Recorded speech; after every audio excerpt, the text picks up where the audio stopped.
Let's get to that first story. Ladies and gentlemen, here we go. Oh, boy. Jury wraps up first day of deliberations in Jussie Smollett's trial for alleged hoax hate crime. And it was funny. We were all sitting here and I pulled the story up and I yelled out, "They didn't convict him!" And then Ian was like, "Wait, what, really?" And I'm like, no, I just mean immediately. Like they actually went home for the day. Because I would have assumed it was going to be cut and dry. Jussie Smollett, he did it. He staged a hoax hate crime. Lock him up. Throw away the key. I thought Luke made a good point that he has 6 charges. So that's probably why they're taking so long. They got to figure out for each charge what's going on. Did they overcharge him?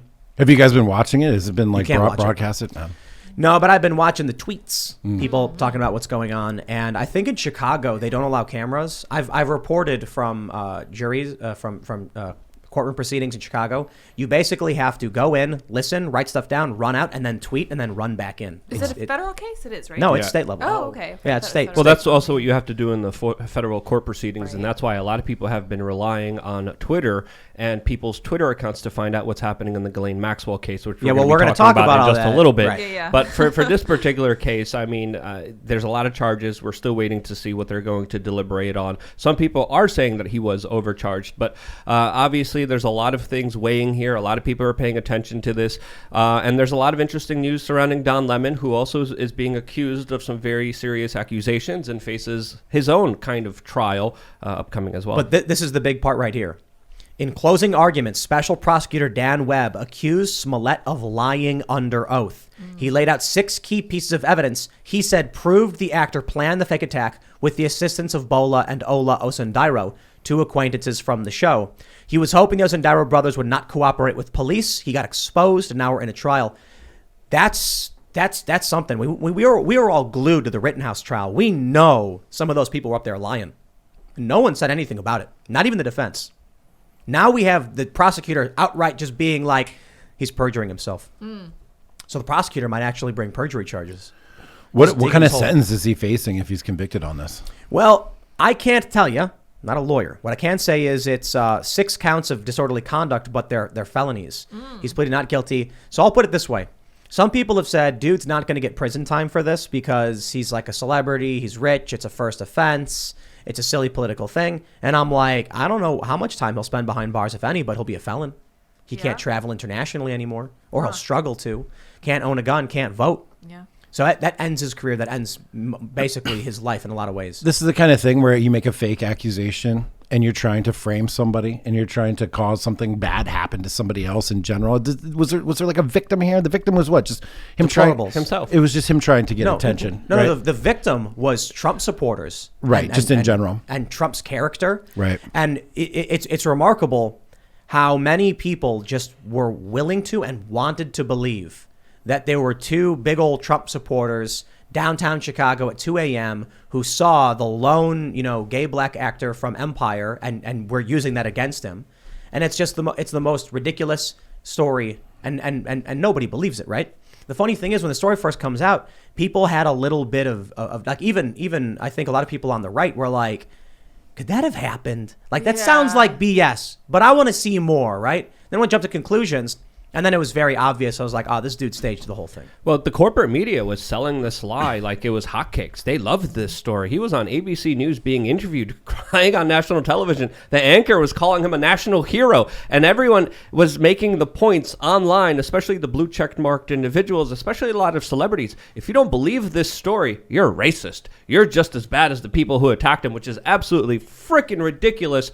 And it took people just asking some questions like, hey, how did this really unfold? Because some of the details don't make sense here. The police started investigating it, and then there were some people in the media who probably had police sources that were tipping him off during this investigation that the police weren't believing him because the police had no reason to believe him. He didn't want to take a DNA test. He didn't want to hand over his cell phone. He didn't want to, bring forward evidence providing that he's innocent. And throughout this entire hearing, I don't think he did. I think his only defense that people are talking about that I have seen is that he has a personal lifestyle that includes doing things with other dudes. And that's what he was saying on the stand. And I'm like, that's not an argument. That doesn't prove anything that you want to prove here at all. Jack, have you been watching the trial or looking into it a little bit? I have not really. It's just sort of below my radar of like high value things. The only thing I'm really interested in about it is like how's Kamala Harris going to react after she like very publicly was in support of this? Is she going to retract that kind of stuff? And of course not. So they're not going to say anything. It's below my radar, really. But the defense here has been absolutely hilarious. It seems like their defensive strategy was to like throw a pie in the face of the court. Like literally the defense comes in honking and throws a pie and then runs away. So you had the defense attorney claim the judge lunged at her and then nearly in tears, like ran out of the courtroom with her mother. I'm not it's legit. Like Jussie Smollett's defense was arguing with the judge, demanding a mistrial, claimed the judge lunged at her, and then got the mistrial request motion denied. And then the New York Post reported she was nearly in tears as her and her mother, who was in the gallery, left together. And I was just like, this is insane. Jussie Smollett accused or scolded the prosecutor for saying the N-word because he was reading a text message. That's their plan. So everybody looking at this is like, dude is going to go to jail. Is he still purporting that he was attacked by two faceless? No. He said it was the brothers. Oh. Yeah, he was like, actually, I think they said initially that the Osendera brothers were sophisticated criminals or something. That were homophobes. Right. That hated him because he was gay. Yeah. Meanwhile, the story came out that he had relations with them. This seems like a coming together of both the anti-Trump hate and anti-MAGA hate and just like the clout economy, right? Like the people stage things all the time. They go to like suicide forests. They make dumb things happen. Yeah. They create all kinds of like spectacles in order to get attention.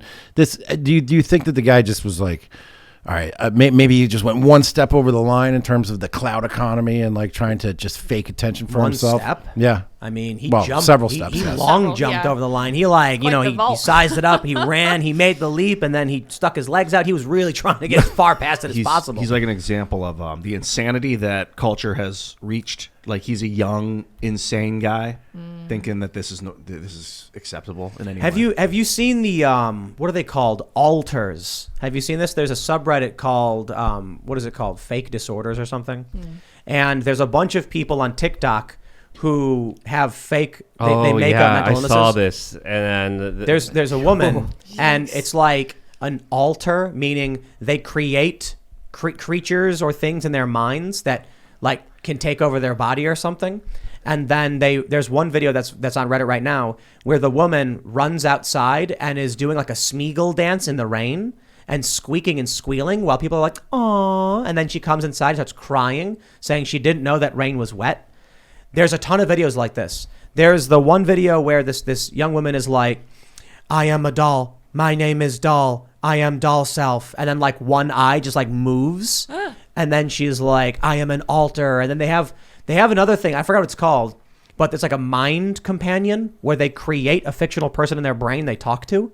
So like maybe these aren't fake disorders. What I think we're seeing with like in the context of Jussie Smollett, like you were saying, all of these things are converging into a singularity, as it were, creating like this weird combination of fake, victimhood, fake mental illnesses, social media clout, all of these things swirling together. And now you have this absolute insanity.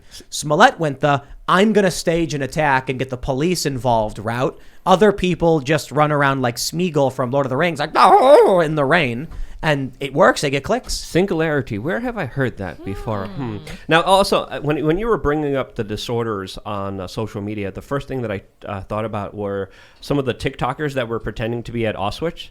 I don't know if you remember seeing this. Jeez, yes, there was TikTokers that were like making videos of piece? them pretending to be in Auschwitz and being victims, portraying that. So this is a symptom of a larger cause and effect by big tech social media and the algorithms that are literally promoting victimhood as power in our modern day society. And I think that's why Jussie Smollett, in part, was pushed in a way and kind of motivated and manipulated by big tech, not literally, but because of the actions and because of the cultures that they set, that he was kind of looking at this as a way to position himself better in society by representing himself as a victim. Wouldn't it have been better for him to like set a building on fire and put a woman up on the top floor and then like have himself like sprinting all the way up the stairs and grabbing her and like jumping out into the pit, like saving her? That's toxic masculinity, Jack. I'm just saying, like the old days. Saving a woman? A woman's going to save you, Jack. I got a better example of how to explain what's happening with this stuff. Have you seen those videos where it's like these three women who are, really excited, and they walk into the kitchen and she's like, just wait, watch. And then she dumps like a gallon of milk on the counter and it splatters everywhere. And then she like pours chocolate syrup and starts mashing it with her hands. And she's like, it's so great. Oh, wow. And then she smears it all over the counter and then puts like graham crackers on it. And she's like, there it is. You've not seen these videos? I have. Yeah, you've seen them? There's my one stomach was turning. where she takes a bunch of cheeseburgers and puts them in a blender and then mashes it into a paste and then like puts it in a pan. And she's like, this is so amazing. There's one where she takes spaghetti out of the pot, dumps it on her counter, pours sauce all over the counter. She's mixing it with her hands on the counter. And she's like, it's going to be so great. Now people can just come in and eat it right off the counter. There's another one where she does it with chips. She pours chips all over the counter, pours nacho cheese all over it. These videos are intentional. At least she knows how to clean, apparently. Right. But check it out. These videos are intentionally off-putting and disgusting. Why? Because people share it going, this is off-putting and disgusting. Yeah. So they do this video where they're serious, where it's like they mix nasty foods in the blender. And then there's one, it's like she's squirting ketchup in the blender with burgers and blending it up and acting like it's a real thing. People click on this stuff. They share it. It goes viral. 3 girls, 1 spaghetti bowl. Yeah, apparently. I saw what kind of videos are you watching there, Jack? But look, I see these videos and I know exactly what they're doing and why they're doing it. Yeah. They found a way to go viral in all the noise, and it works and they make money. Now what's going to happen is that young people are going to see this thinking it's real. Like an adult can see that and discern. This is a manipulation attempt. No one would really do something so dumb. Let's think about that for 1 second. So in your high school in the old days, there was always a couple or 3 or a group of people who were like freaky and would do freaky things. And that would get them attention, right? You would definitely note the person that did the weird thing with the hair and the paperclip in the ear and the whatever. You would get attention. You would acknowledge them. You would focus on them for a second. But not everybody in the school was like, I'm going to start doing that. Right. They're like, those people are freaks, y'all. And now we've got this on a national, global scale.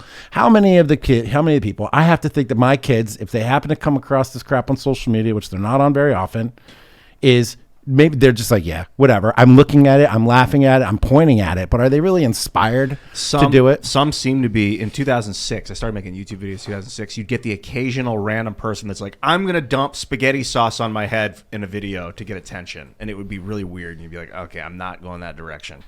And then more and more and more. As the years went on, you started to see this like larger percentage of the mass adopting that behavior. Not a lot more, but it seems to be like a small growth. I mean, obviously the behaviors, I think we're interested in watching car crashes. We like the 600 pound, I don't like it, but people like the 600 pound life kind of thing. Yeah. They like watching these things maybe as a way to other that and to be like, I'm not that. It's better than that. People, hey, P.T. Barnum figured this out. He took people all around the country to come see and do traveling shows to see a bearded lady. The girls that came and saw that didn't walk home from there and be like, oh, I can't wait to grow a beard. They're like, that's crazy. Yeah, but what if instead of having you go to what you're told is literally the freak show, it is a bunch of people walking around your town being celebrated and cheered for, and it's a woman with a big long beard and she's posing and everyone's like, oh, bravo, bravo. Rewarded and paid at when the these same time. It's a commercial when these deal. kids go on TikTok and they see the lady going like, oh yeah, and she's putting spaghetti on the counter, they see 1 million views. They see 1 million likes. They see people sharing it and talking about it. And they go, I want that. Yeah, I agree that this is a problem to some degree, but I also know that, for example, my son watches like weightlifting and fitness and like inspo videos on TikTok and on Instagram, and he comes back and he's like, I'm going to do Squattober. He comes back and he's like, I'm going to eat this many calories, and I'm going to get fit, and I'm going to get strong. I'm not saying the kids are going to start pouring spaghetti on their counter. Yeah, I'm saying that they're going to start thinking that's real. They're going to believe it's real. So your son believes Squattober is a real thing. Yeah. What if some guy was just like, dude, I'm going to get a bunch of, bros to retweet my stuff by claiming they're Squattober, and it's not a real thing. Now, that's fine. Exercise is fine. But what they're doing is disgusting and off-putting, Yeah. and it's intentional. I mean, a better example is literally Jussie Smollett. People believed him. They wanted to believe him. I think smart people and older people, like mature people, didn't and don't, but people do. Well, people say we're living right now in a attention economy, and I really think previous people a long time ago, like Paris Hilton, kind of paved the way for this, where they created controversy. They had people talking about them, and because of that, they got a lot of fame and attention. The Kardashians, I think, are also known for doing that, creating controversy, creating attention, getting everyone to look at them. When they look at them, they're like, hey, buy this, and they get rewarded. They get paid for this. We also have to understand this attention economy is just like the food economy. There's a lot of fast food out there, and it's digitized, and it's produced by major corporations, and it's sold to you for super cheap. And there's also high quality stuff like Jack was talking about people bettering themselves, working out, but that takes a lot of consideration, that takes a lot of work, that takes a lot of investment than just the cheap fast food that's readily available. The blue armpit haired crazy person shoving things up their nose and declaring that they're a pony is that cheap fast food, in my opinion, from my perspective. It also needs guidance, because if you as a kid see both those, the cheap fast food crap and the good squat stuff, and you don't know what's what, you might pick one. Well, when kids are raised on that fast food bull crap, that's all they know. That's what their system is used to taking in. That's what they're going to be obviously taking, and that's what their system is going to want. I'll do one final thought on the Jussie Smollett thing. I don't think he cares about politics. I don't think he cares about Trump. I don't think he cares about any of the cultural issues. I think he was like, how can I raise my profile? And that's what he did. Thanks for checking out this segment from the Timcast IRL podcast. If you want to watch live, you can check out this channel Monday through Friday at 8 p.m. And don't forget to smash that like button, subscribe to this channel, and if you want more unfiltered and uncensored content with all of these guests, go to timcast.com and become a member. All of these guests you know and love in exclusive segments on our website where we are unrestricted in what we talk about, so you'll definitely not want to miss it. Thanks for hanging out. We'll see you all next time.